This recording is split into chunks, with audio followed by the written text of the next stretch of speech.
मेरो माटो मेरो चन्दन अनुभव र अनुभूतिको श्रृङ्खला 10। वीर अस्पतालका ती दिनहरू। वीर अस्पतालमा काम गर्ने चिकित्सकहरू र त्यहाँका कन्सल्टेन्टहरूको बीचमा मैले कसैको माया मोहले होइन कि मेरो क्षमताले आफूलाई स्थापित गरेको पुष्टि भइसकेको थियो। वीर टिचिङ हस्पिटल नभए पनि त्यहाँ यदाकदा क्लिनिकल मिटिङहरू हुन्थे। ती मिटिङ घरभित्र आफ्नो क्षमता प्रदर्शन गर्न राम्रो मौका हुन्थे। नयाँ नयाँ केसहरू डिस्कस हुँदा त्यसमा डायग्नोसिस के होला, सम्भाव्य अरू डायग्नोसिस के होलान् भन्ने हुन्थ्यो। जसले पढेको छ त्यसले भन्न सक्ने भयो। अनि 2-4 पटक अलिक अनौठो प्रकारका रोगहरूको डायग्नोसिस गर्दा मेरो निष्कर्ष तथ्यको धेरै नजिक पुगेको साबित भयो। धेरैका बीचमा फलानु अलि सिपालु छ भन्ने चर्चा हुन थाल्यो। त्यहाँ इज्जत कायम गर्न सकेको थिएँ मैले। अर्को त मैले भनिसकेँ मेडिकल एसोसिएसनको 2 वर्षमा एकपटक हुने मिटिङमा पेपर प्रस्तुत गरेर मैले पुरस्कार पाएको थिएँ। त्यो किसिमले मेरो क्षमताको मान्यता पनि थियो। त्यही बेला हेक्टस भन्ने ड्रग्स कम्पनीले एउटा शैक्षिक सिम्पोजियम गर्यो आकेन यति होटलमा। नेपालका सबै जाने मानेका सर्जनहरूलाई आफ्नो कार्यपत्र प्रस्तुत गर्न सबैको समराइज गरेर त्यो टपिक्सको विषयमा कीनोट एड्रेसका लागि त्यो बेलाका अत्यन्त चर्चित all India institute of medical साइन्सेसका प्रोफेसर आत्मप्रकाशलाई बोलाइयो। आत्मप्रकाशको सर्जरीमा अत्यन्त इज्जत सम्मान थियो। उहाँ एउटा सानो सिम्पोजियममा भाग लिन नेपाल आउनु नै अत्यन्त ठूलो कुरा थियो। बेलायत र क्यानाडामा तालिम लिनुभएका अत्यन्त क्षमतावान शिक्षक हुनुहुन्थे उहाँ। उहाँले नै एम्सको सर्जरी डिपार्टमेन्ट पुरै रिस्ट्रक्चर गर्नुभएको थियो। आत्मप्रकाश सर्जरीमा भगवान नै मानिने, सबै अति प्रभावित उहाँसँग। यता उहाँ आउनुभन्दा पहिला सिम्पोजियमको तयारीबारे अलिकति कुरा गरौँ। नेपालीहरू आफ्नो विषयको तयारी गरिराखेका थिए। वीरका एकजना कन्सल्ट्यान्ट असाध्यै चतुर हुनुहुन्थ्यो। उहाँ कन्सल्ट्यान्ट भइसक्दा पनि आफ्ना प्रतिस्पर्धी र अरूलाई सधैँ पछार्न पर्ने। वीरमा त्यो बेला एउटै लाइब्रेरी थियो। अध्ययन तथा स्रोत सामग्रीको असाध्य अभाव। सिम्पोजियम सकको विषय थियो। सक जुन बिरामीको ब्लड प्रेसर लो भएर इन्फेक्सनले एलर्जी रियाक्सन र ब्लड लस भएर हुने गर्छ। कहिलेकाहीँ मुटुले काम गर्न छाडेर पनि हुन्छ। विभिन्न किसिमका सक र कारणलाई उल्ट्याउने पल्ट्याउने अवसर थियो त्यो सिम्पोजियम। सर्जनको लागि त्यो महत्त्वपूर्ण कुरा थियो। तर त्यो सिम्पोजियम हुनुभन्दा 1 महिना अगाडि नै ती कन्सल्ट्यान्टले सक सम्बन्धी सबै किताबहरू लाइब्रेरीबाट आफ्नो तयारीका लागि लिएर जानुभयो। अरू कन्सल्ट्यान्ट 15-20 दिनपछि मात्र तात्न थाल्नुभयो। त्यो बेला परिवेशले म 6 महिना डाक्टर मोडवरीसँग काम गर्न गएको थिएँ। उहाँले पेपर सबैभन्दा कम्प्लिकेटेड विषयमा छान्नु भएछ, सेप्टिक सक। त्यो बेलामा अत्यन्त चर्चित विषय थियो। 15 दिन बाँकी छँदा त उहाँ आत्तिन थाल्नुभयो। अनि मलाई भन्नुभयो, कसरी तयार गर्ने? तपाईँसँग केही सामग्री छ भने तयार गर्नुहोस् न। अनि के खुच्छस् काना, आँखु भने जस्तै भयो मलाई।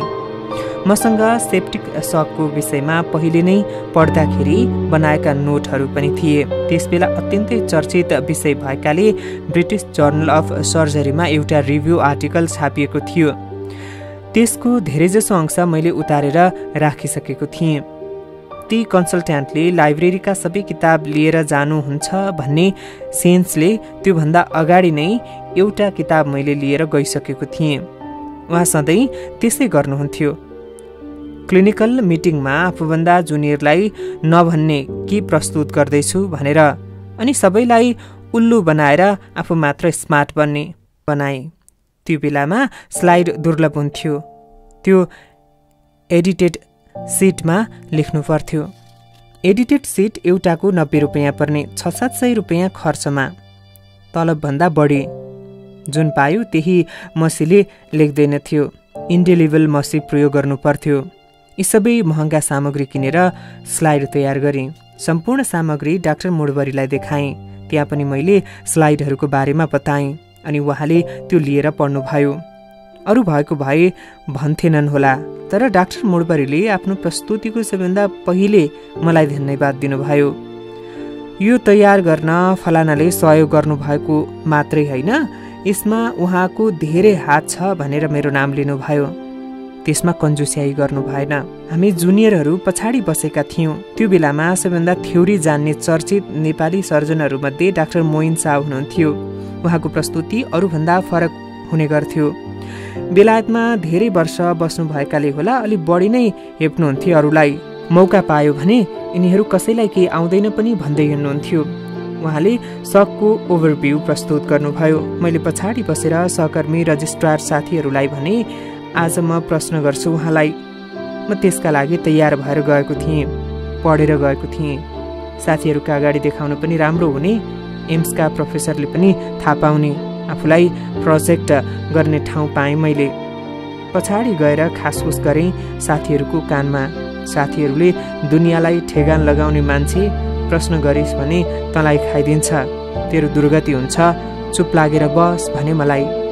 तीमध्ये अर्का रजिस्ट्रार साथी एनडी कार्की र प्राध्यापक डाक्टर गोविन्द शर्मा, जो पछि भाइस चान्सलर पनि हुनुभयो त्रिभुवन विश्वविद्यालयको। त्यो बेला सहकर्मी साथीहरूलाई बोस भन्ने चलन थियो।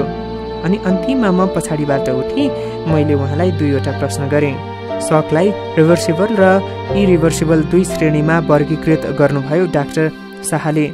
इरिभर्सिबल भनेको फर्कन या सामान्य अवस्थामा लैजान उपाय नलाग्ने खालको भन्ने बुझाइन्थ्यो। मैले डिबेट पनि गर्नु थियो अनि मैले त्यहीँबाट उहाँमाथि अट्याक गरेँ। तपाईँको रिभर्सिबल र इरिभर्सिबलको क्लासिफिकेसन गलत छ। इरिभर्सिबल भनेपछि त रिभर्सिबल सकको पनि ट्रिटमेन्ट नहुने भयो। यसले नकारात्मक सन्देश दिन्छ। त्यसले गर्दा उपचारमा यथेष्ट प्रयत्न हुँदैन। त्यसकारण इरिभर्सिबल शब्दको साटो रिफ्याक्टरी सकको प्रयोग गर्नु राम्रो हुन्छ। अर्थात् यसमा उपचार जारी राख्नुपर्छ भन्ने सन्देश पनि जान्छ। ट्रिटमेन्टले नछुने खालको सक रिफ्याक्टरी स्टेजमा पुगिसकेपछि सामान्यतया इरिभर्सिबल हुन्छ। मेरा सहकर्मीहरूले ताली पिटे। प्रश्न गरेर एक किसिमले उहाँलाई निरुत्तर पारे। यद्यपि दोस्रो प्रश्नको उत्तर ठिकै दिनुभएको थियो उहाँले, जुन अहिले मैले बिर्सेँ। त्यो समर्थन र डाक्टर मोडबरीले मलाई एक्नलेज गरेपछि राति डिनरमा सबै सर्जनहरूले आत्मप्रकाशसँग मलाई चिनाउन लैजानुभयो पालै पालो। सबैको भनाइ एउटै थियो, खाली डाक्टर गङ्गोल मात्रै चुप लागेर बस्नुभयो। उहाँ खाली देखाउनलाई मात्रै केही कुरा गर्नुहुन्थ्यो। ठोस काममा विश्वास राख्ने गर्ने पनि, तर सस्तो लोकप्रियताका लागि केही नबोल्ने, यस्तो थियो उहाँको बानी। सबैले प्रशंसा गरे, उहाँले किन गर्नु भएन? मलाई केही समय लागिरह्यो मनमा। सबै सर्जनको आत्मप्रकाशसँग भनाइ के रह्यो भने, यो एकदम क्षमतावान डाक्टर हो। सरले आज दिउँसो देखिहाल्नु भयो, उसले पढ्न पाछैन। आत्मप्रकाशले पनि त्यो लेभलको डिबेट गर्न सक्ने, पेपर तयार गर्न सक्ने र फरक मान्छे हो भन्ने बुझिसक्नु भएको थियो।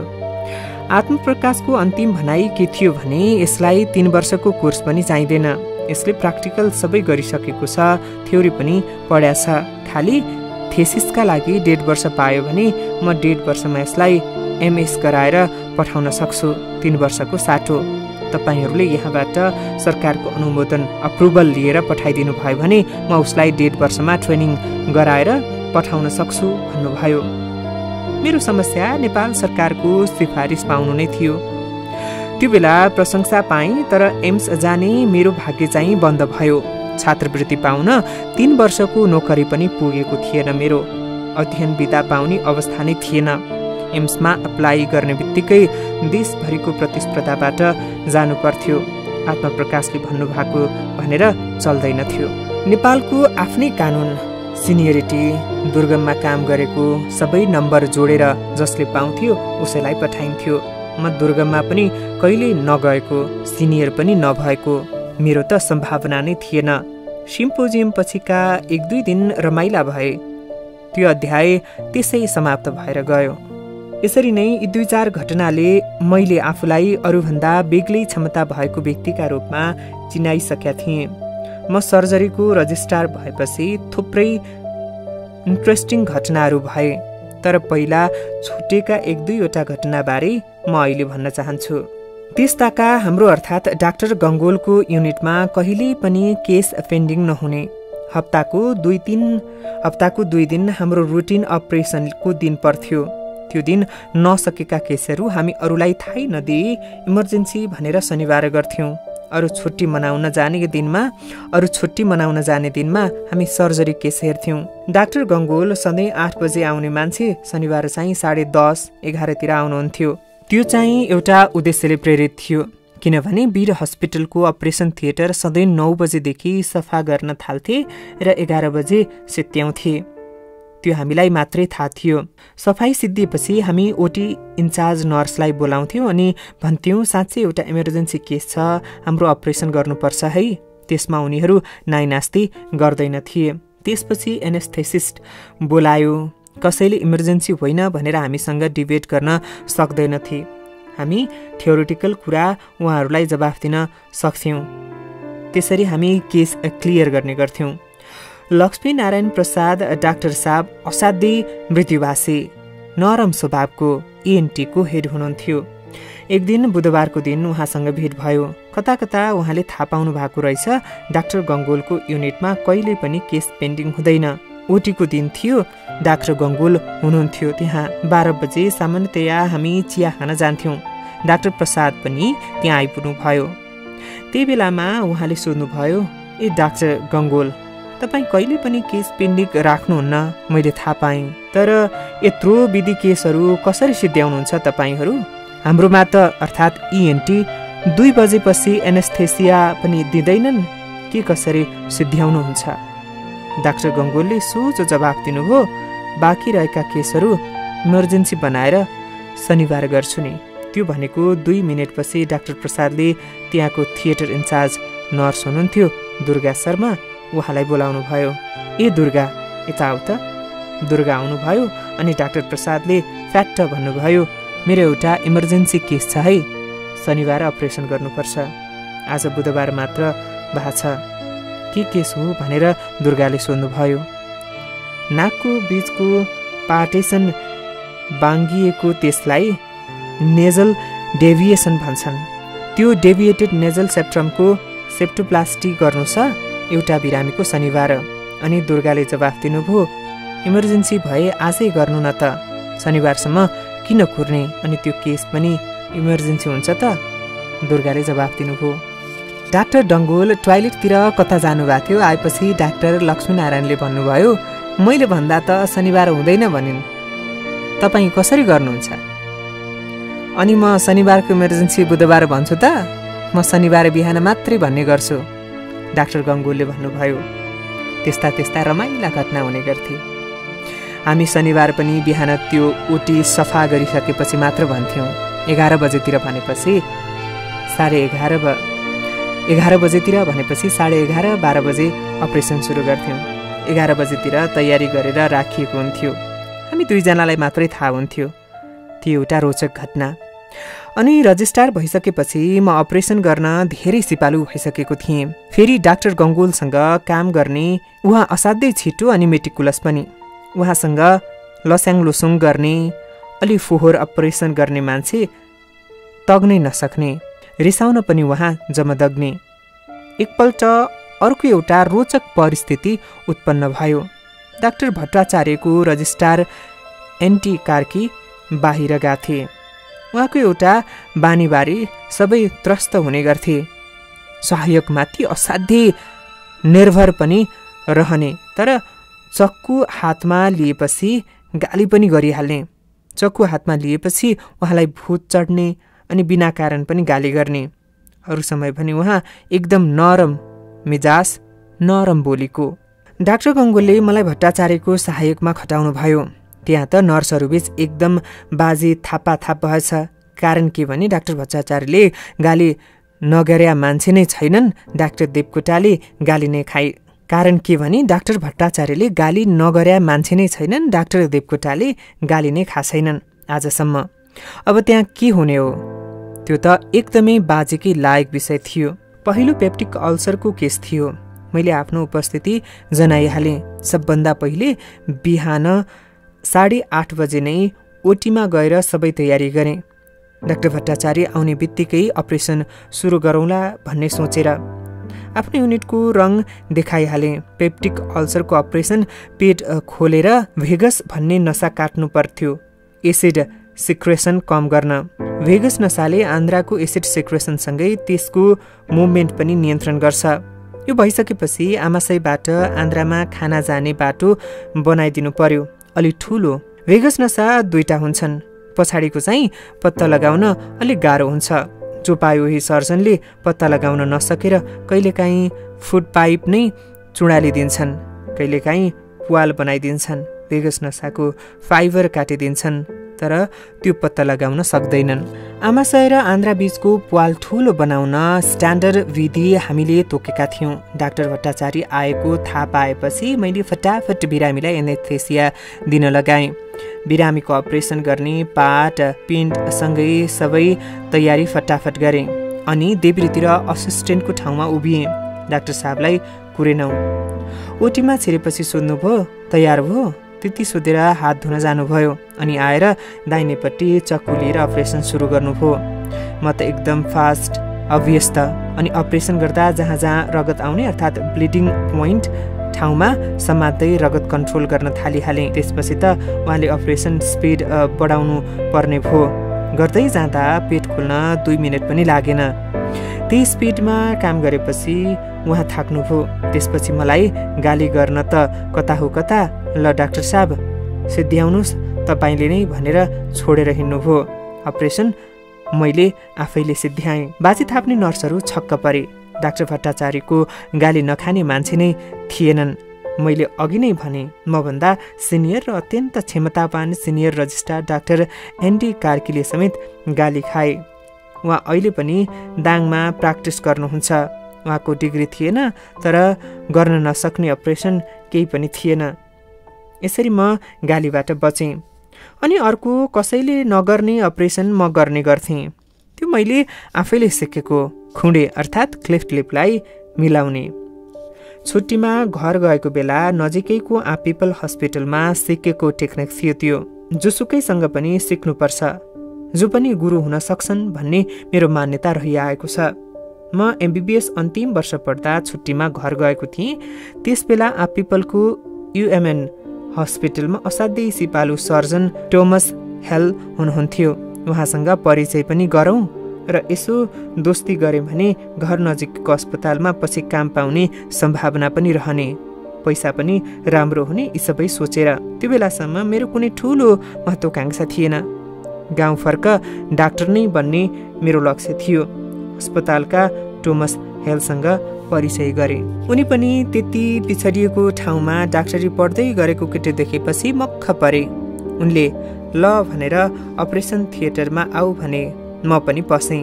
उनले त्यस्तो इनोभेटिभ काम गर्ने त्यो ठाउँमा आफैले एनेस्थेसिया ट्रेनिङ दिएको, स्टेरिलाइजेसनको टेक्निक आफ्नै तरिकाले बनाएको। स्लाइनहरू काठमाडौँबाट लैजाँदा ढुवानी गाह्रो हुने, महँगो पर्ने, त्यसैले सानो पोइन्ट तयार गरेर स्थानीय तहमै त्यसको उत्पादन सुरु गरेको। पछि सरकारले अवैध भनेर त्यो प्लान्ट बन्द गरिदियो। हामी राम्रो काम बन्द गराउन कानुन लगाउँछौँ। सबै कुरा देखाए अनि ओटीमा पसियो। उनीसँग त्यो सामान्य 8-9 कक्षा पढेका केटाकेटीले एनेस्थेसिया दिने गर्थे। सोफिस्टिकेटेड एनेस्थेसिया दिन सक्ने अवस्था थिएन। उनी चाहिँ आफै एनेस्थेसिया दिएर लहेर है केटाकेटीहरूलाई भनेर अपरेसन गर्न जान्थे। उनले जन्मिँदैदेखि खुँडे परेकाहरूको अपरेसन गरेको देखेँ मैले। उनले व्याख्या पनि गरे त्यसको। ठ्याक्क आँखा मुनिबाट 2टा नसा निक्लिन्छन् दुईतिर। तिनलाई त्यही हड्डीबाट निस्कने पुवालमा एनेस्थेसिया झोल राखेर बन्द गरिदियो भने माथिको बङ्गारालाई पुरै लाटो बनाउँछ। त्यसलाई इन्फ्राअर्बिटल ब्लक भनिन्छ। उनी चाहिँ इन्फ्राअर्बिटल ब्लकपछि केही पनि नगरिकन बस्ने मजासँग। रगत यसो अलिअलि चुइयो भने एउटा गज पिस मुखमा राखिदिने अनि आफ्नै रगत हो आयो भने चुस्दै निल्दै गर है भन्ने। अनि रगतसँगै स्लाइन पनि निल्थे बिरामीले। उनले त्यो बेला खुँडे सिलाउने मिलाड टेक्निक प्रयोग गर्थे। मैले मेडिकल कलेजमा त्यसबारे सुनेको थिएँ। जाँचमा लेख्थ्यौँ, तर कुनै पनि प्रोफेसरले या क्लास टिचरले गर्न जानेका थिएनन्। त्यहाँ जेनरल सर्जनले मिलाड टेक्निकबाट मजासँग गरेको देखेँ। क्लेफ्ट लिपको फ्ल्याप उठाएर गरेको देखेँ। मेरो मनमा थियो वीर हस्पिटलमा त्यो अपरेसन गरौँ, तर त्यहाँ मलाई गर्न नदिने। म जुनियर नै थिएँ, तर यो अभ्यास मैले क्याम्पमा जाँदा गर्थेँ। क्याम्पमा आफै सर्वेसर्वा भएका बेला पहाडतिर। सामाजिक प्रताडन चाहिँ सबैभन्दा पीडादायी हुन्छ। खुँडीहरूलाई जिस्क्याउने चलन, अनि उनीहरू जुनसुकै मूल्यमा पनि खुँडी सिलाइदे भनेर आउँथे। मैले त्यो मौका छोपेर पिपलमा सिकेको इन्फोभिटल अपरेसन प्रयोग गरी नै राखेँ। सुरुमा कागजमा प्र्याक्टिस गरेँ, ड्रइङ गरेर काट्ने अनि कुन फ्ल्याप कतातिर जान्छ ABCD मिलाएर सिलाउन सिक्थेँ। 2-4 पटक कैँचीले कापीमा काटेर ड्रइङ गरेपछि मलाई आइडिया भइहाल्यो। वीर अस्पतालमा एक दिन ताराबहादुर खत्री डाक्टर साहबको एउटा 12-13 वर्षको बच्चा थियो। उहाँहरू चाहिँ अर्कै टेक्निकले गर्नुहुन्थ्यो। नतिजा राम्रो हुँदैन थियो। माथिल्लोपट्टिको ओठको क्युपिड बो धनुष आकृति नष्ट हुने खालको सिलाइ हुन्थ्यो उहाँहरूको। डाक्टर खत्री व्यस्त हुनुहुन्थ्यो। त्यो केटाको अपरेसन सुरु गरौँ डाक्टर साहब, मैले सोधेँ। ल गर भन्नुभयो। उहाँ आउँदा चाहिँ मैले त्यो ओठको फ्ल्याप उठाइसकेको थिएँ। उहाँलाई त विवश लागेछ।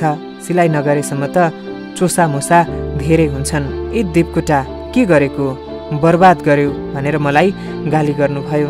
अनि मैले उहाँतिर फर्केर डाक्टर साहब मिलाड टेक्निक गर्न लागेको भने। सबैले मिलाड टेक्निक पढेका, गर्न नजानेका, कसले सिकायो भन्नुभयो। डाक्टर साहबले सिकाएको होइन र भने। मक्ख परेर उहाँले ए हो, ल गर भनेर छोडिदिनु भयो। त्यो केटाको मैले सर्जरी गरिदिएपछि यति राम्रो भयो कि टाँका काटेको 5औं दिनदेखि ऐना हेरेर बस्थ्यो बिचरा। 13 वर्षको दाङतिरको केटा बाबुले दिएको मोटो घडी लाउँथ्यो। घडी लाएको हातले ऐना समातेर यसो हेर्दै बस्थ्यो। त्यसपछि उहाँका नर्सहरूले पनि थाहा पाए। म बेलायत जानुभन्दा 1 हप्ता जति अगाडि त्यही ओटीमा काम गर्ने एकजना स्टाफ नर्सले राति 11 बजे मलाई विशेष अनुरोध गर्नुभयो। मेरो छिमेकीको एउटा छोरो छ, 28 वर्षको। खुँडेका कारण बिहे हुन सकेको छैन।